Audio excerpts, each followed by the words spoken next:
Isang mapagpalang araw mga kapuso, isang sobre, isang lihim at isang katotohanan na kayang gumiba ng buong pamilya. Yan ang hawak ngayon ni Marge matapos ibigay ni Manang Yoli ang ebidensyang matagal nang itinago. Ngunit imbis na katahimikan, galit ang sumabog. Dahil sa loob ng sobreng iyon, isang paternity test ang nagsiwalat ng nakakagulat na katotohanan. Hindi si Edward ang tunay na ama ni Ashley, kundi si Paulo. Sa isang iglap, parang gumuho ang mundo ni Marge, kaya naman walang pag-alinlangan na sinugod niya ang prayer meeting. Hindi para magdasal kundi para ilantad ang matagal ng kasinungalingang ito. Sa harap ng lahat, buong tapang niyang ibinunyag ang sekreto na bigla ang lahat napatigil, napatahimik at si Paulo ay tila nakatayo na lang na parang lulubog sa lupa na kanyang kinatatayuan. Paulit-ulit siyang humingi ng tawad pero para kay Marge, huli na ang lahat dahil sa sobrang sakit at pagtataksil. Tuluyan na siyang nawalan ng kontrol.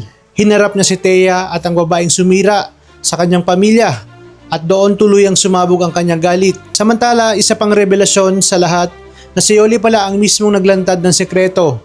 Galit na galit si Greg dahil sa isang iglap, winasak ang pamilyang pilit niyang binubuo. Ngunit para kay Yoli, walang dapat pagsisihan dahil para sa kanya mas mabuti ang masakit na katotohanan kaysa sa masayang kasinungalingan. Pero kung inaakala mo na matinding revelasyon na ito ay hindi pa dahil may mas madilim pang lihim na matagal lang nakabaon. Si Regina ang totoong may kagagawan sa pagsunog sa tahanan ng mga Torrecampo. At hindi lang iyon, malapit na rin niyang talikuran si Greg dahil sa pagbabalik ng isang lalaking mula sa kanyang nakaraan. Ang tunay na ama ni Aldrin. Dito na papasok ang pinakamapait na revelasyon sa lahat. Ang lalaking iyon ay siya rin na tunay na ama nitong si Edward. Kaya ganoon na lamang ang galit ni Greg dito kay Edward at palaging mainit ang kanyang dugo dahil hindi niya pala ito tunay na anak.